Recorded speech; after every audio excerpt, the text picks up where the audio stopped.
Viewers, I hope you are all fine.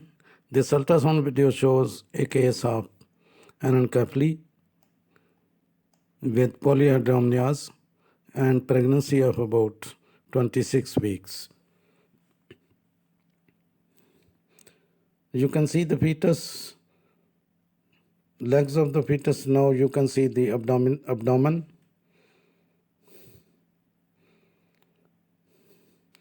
Anencephaly is the absence of large part of brain and skull. This is a normal ultrasound performed at 26 weeks of gestation. The development of the brain and nervous system begins early in fetal development. Anencephaly is one of the most common ultrasound defects. Neural tube defects.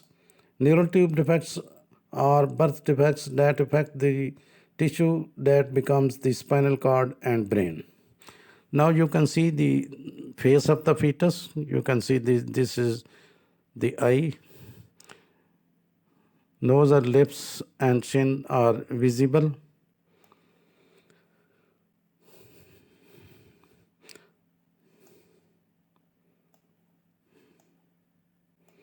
Anencephaly occurs early in the development of the unborn baby. It results when the upper part of the neural tube fails to close.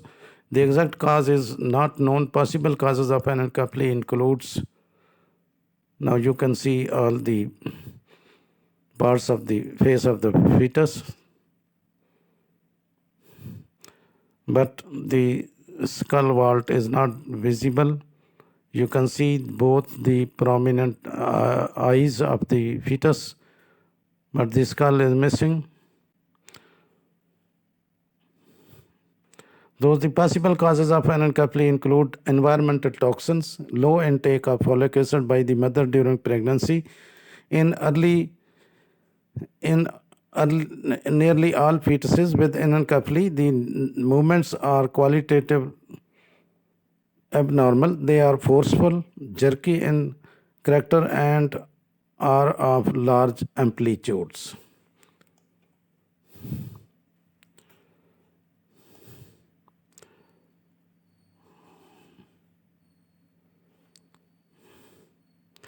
Anencephaly is a lethal diagnosis incompatible with sustained life. It has been understood that if an anencephalic fetus is live born, fetal demise will soon be imminent. Several studies have reported anencephaly to be 100% lethal in the first year of life. Anencephaly is a lethal condition, congenital anomaly that can be detected on ultrasound as early as 11 weeks of gestation. If some amount of neural tissue is present, the condition is termed exencephaly. Polyhydramnios is usually associated with neural tube defects, as you can see in this case. No treatment option is available for anencephaly.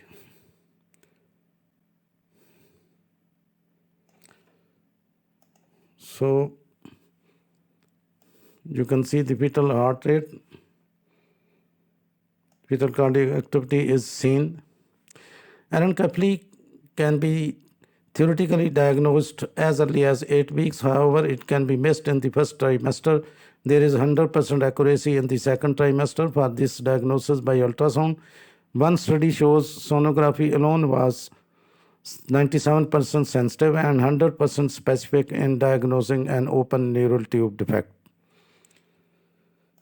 By ultrasound, the appearance will resemble the Mickey Mouse ears. Additionally, the measurement from the top to the head to the rump, that is crown rump length or CRL, is significantly reduced in affected fetuses in the first trimester. You can see the fetal abdomen. Of those fetuses with anencephaly, a small portion will die while still in the uterus. Intrauterine fetal demise at stillbirth. Approximately 25% will have excessive amniotic fluid, as you can see in this case around the fetus, that is polyhydramnios. Polyhydramnios causes extra stretching of the uterus, resulting in preterm contractions.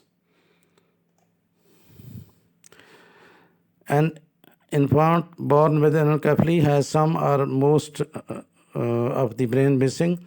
These infants are unconscious, cannot feel, and are usually blind and deaf. Infants with anencephaly are still born in about 75% of cases. Newborn who survive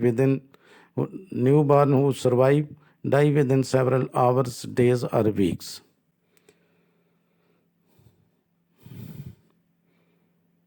You can see the vigorous fetal movements, jerky and vigorous fetal movements that are characteristically seen in the anencephalic fetus.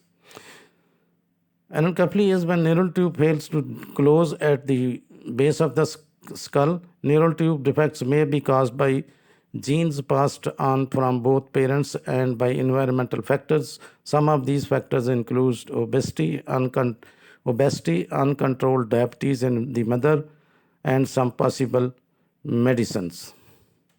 Now you can see the amniotic fluid, and amniotic fluid, the quantity of the fluid is far greater than the normal values. You will see the measurement of the single deepest pocket in this case. If the initial ultrasound shows evidence of polyhydramnios, sonologist will be requested to do a more detailed ultrasound. Measurement of the amniotic fluid volume, AFV, by measuring a single deepest pocket of the fluid around the baby. An AFV value of 8 centimeter or more suggests polyhydramnios. As you can see in this case, it is more than 11 centimeter. So this is a case of polyhydramnios. Common causes of polyhydramnios include gestational diabetes, fetal anomalies with disturbed fetal swelling of amniotic fluid, fetal infections, and other rarer causes. The diagnosis is obtained by ultrasounds. You can see the vigorous fetal movements, and the volume of the amniotic fluid is increased. So the ultrasound diagnosis of polyhydramnios is the vertical measurement of the deepest pocket of the amniotic fluid free of fetal parts is used to classify polyhydramnios into a mild, that is 8 to 11 centimeter, moderate, that is 12 to 15 centimeter, and severe equal to or more than 16 centimeter. In this case, it is more than 11 centimeter, so it is mild to moderate. Most cases of mild polyhydramnios, in about 80% of the cases of the polyhydramnios is mild, in 15% it is moderate, and 5% it is severe. Most cases of mild polyhydramnios are idiopathic, but most cases with moderate to severe polyhydramnios are due to maternal or fetal disorders. As you can see in this case, there is anencephaly, there's neural tube defects. In most cases, polyhydramnios develops late in the second or in the third trimester of pregnancy. Acute polyhydramnios at 16 to 22 weeks is mainly seen in association with twin-to-twin transfusion syndrome. So, impact of polyhydramnios on pregnancy is most women with polyhydramnios will deliver healthy babies with no problem. If polyhydramnios is severe, it may make your uterus contract.